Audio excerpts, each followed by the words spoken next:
Damhin ang pagpapala ng Panginoon. Umawit ng mga papuri at pasasalamat. Ito ang unang salmo sa 702 DZS, Radio TV, Agapay ng Sambayanan.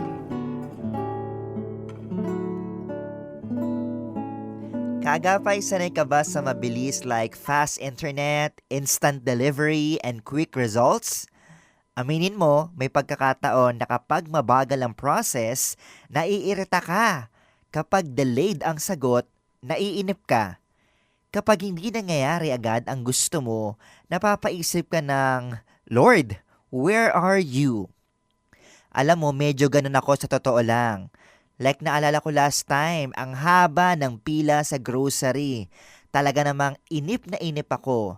Tapos, may pagkakataon nga din na need ko mag-broadcast from home. And usually, I use Zoom pero napakabagal ng internet. Ngayong Monday morning, may paalala sa atin ang salita ng Diyos mula sa James chapter 1 verse 4. O may Bible ka dyan? Kunin mo nga or i-open mo at sama-sama natin basahin. James chapter 1 verse 4. Hayaan ninyong ganap na magawa ng pagtitiis ang gawain na ito upang kayo'y maging ganap at walang kakulangan. Ibig sabihin, ang paghihintay ay hindi sayang na panahon. Ito ay may ginagawa sa iyo. Pero aminin mo, kung may isang bagay na mahirap gawin sa panahon natin ngayon, iyon nga yung maghintay. Magandang Monday morning sa iyo, kaagapay. Yes, ikaw na nakikinig ngayon sa radio, gamit mo man ngayon ay transistor radio, PM radio or car stereo. Salamat po dahil kasama kita habang ikaw ay abala ngayon sa paghahanda ng pang-almusal. Probably ikaw din ay naglilinis ng bahay o di kaya ay nasa biyahe. Ano man po ang inyong ganap, kung saan man dako ka ng Pilipinas or abroad naroroon, I hope and pray na nasa maayos kang kalagayan. I am here for you, loving and praying for and with you. Don't forget po, paki-like and share po ng ating program, ng ating ongoing streaming sa Facebook Live at sa ating YouTube streaming. Huwag kang bibitiw, tuto ka lamang dito sa unang salmo. Kaagapay, ang patience ay hindi lang tungkol sa waiting. Ito ay tungkol sa kung sino ka habang naghihintay. Habang naghihintay ka sa breakthrough, ano ang nangyayari sa puso mo? Habang naghihintay ka ng sagot, lumalalim ba yung tiwala mo sa Diyos? Habang naghihintay ka sa tamang panahon, hinahayaan mo bang baguhin ka ng Diyos? Alam mo ang totoo? Mas interesado ang Diyos sa paglago ng karakter mo kaysa sa bilis ng resulta. May mga bagay na gusto natin mangyari agad, like yung career growth, healing, restoration ng relationships, answered prayers. Pero ibibigay agad ni Lord ang lahat. Baka hindi pa tayo handa.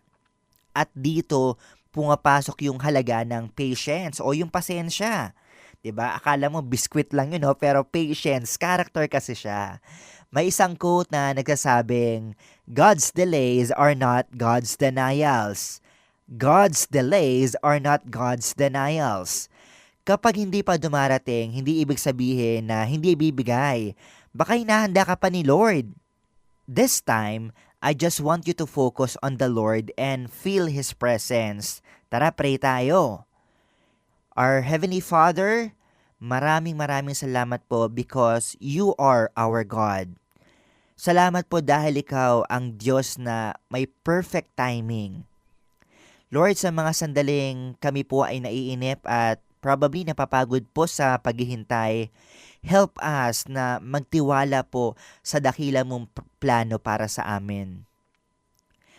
Our prayer, Lord, for our country, naway bigyan mo kami ng pasensya at karunungan, lalo na ang aming mga leader sa kanilang mga desisyon. We pray for our family, naway matuto kaming magtiis, umunawa at magmahal sa isa't isa.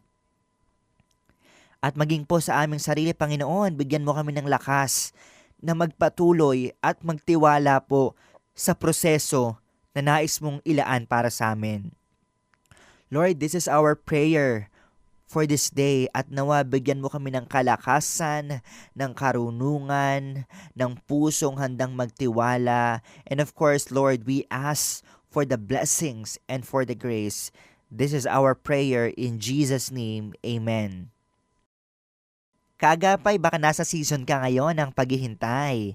Naghihintay ka ng opportunity, naghihintay ka ng breakthrough, or probably you're waiting for the right answer about your prayers. At kung magiging honest ka, alam ko baka pagod ka na. Listen to this. May ginagawa ang Diyos kahit tahimik ang sitwasyon. Sa likod ng delay, may development. Sa likod ng paghihintay, may paghubog. At ang pinakamahalaga, hindi ka niya pinapabayaan habang naghihintay ka. Ang patience ay hindi passive. Ito ay active trusting. Araw-araw na pinipili mong maniwala kahit wala pang sagot, kahit pa wala pang resulta, kahit hindi mo pa nakikita yung ending. At sa proseso na iyon, binabago ka ni Lord. Ginagawa kang mas matibay, mas mapagtiwala, mas handa sa mga darating pa. Kaya ngayong morning, baka ito ang paanyaya sa ng Diyos. Huwag kang sumuko sa gitna ng paghihintay. Huwag mong madaliin ang timeline ng Diyos. Huwag mong hayaan na ang timeline mo ang masunod, pero tanging ang plano niya sa iyo. Dahil ang kanyang timing, hindi lang tama, ito ay perfect. Ako po si Kael Garcia at ito ang unang salmo. Kung may mga natutunan ka about sa ating discussion about waiting, about patience, and about trusting God, i-comment mo na iyan sa ating streaming sa Facebook Live at sa ating YouTube channel. At syempre nawa, patuloy kang mag-like, follow, and share, and subscribe this program. Kita-kits ulit tayo sa susunod na episode ng ating programa. Laging tandaan, si Kristo lamang ang tanging daan, kaya buhay mo ay kay Kristo lamang ilaan. Pagpalain ka kaagapay. Pagpalain siya sa kanyang mga gawa. Nagpapagal, gumabi man umaraw. Tangan ang hiling, buhay na maginhawa. Galak sa puso, naway mag-umapaw. Suklian man din ng salamat at pag-ibig, upang pagsusumigasig, lalong lumawig. Pagod mang katawan, walang aayawan. Laanan pa ng ibayong kalakasan. Siya nahirati sa pagpupunyagi, gawaran nawa ng 1,100 ngiti. Pagpalain nawa, gawa ng mga kamay. Tanging hangad ay maalwang buhay. Nag-aabang ang bagong araw, sa katapatan mong kailan may di bumibitaw.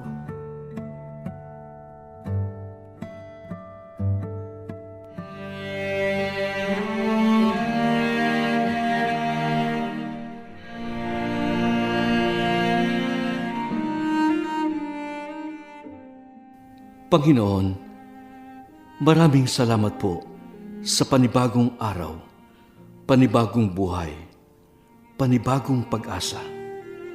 Sa aking paglalakbay, kayo po ang siyang gumabay. Sa paghawak ko ng aking manibela, ikaw ang siyang maging direksyon. Sa bawat tutunguhin, sa bawat paroroonan, ligtas na biyahe ang aking hiling. Pagpalain nawa ang aking mga kamay upang maihatid ng maayos ang bawat mga sakay. Bigyan po ninyo ako ng matuwid na pananaw at mahabang pasensya sa mga kakaharaping pagsubok sa lansangan.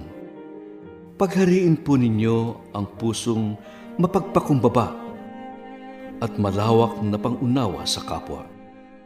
Dalangin ko po na sa maliit kong pamamaraan ay maging pagpapala ang aking sasakyan.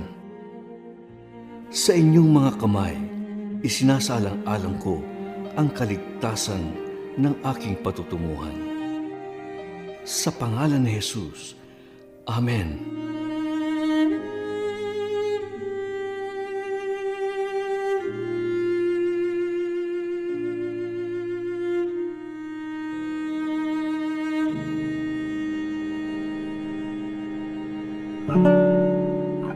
Iyong napakinggan ang unang salmo sa 702 DZS, Radio TV, Agapay ng Sambayanan.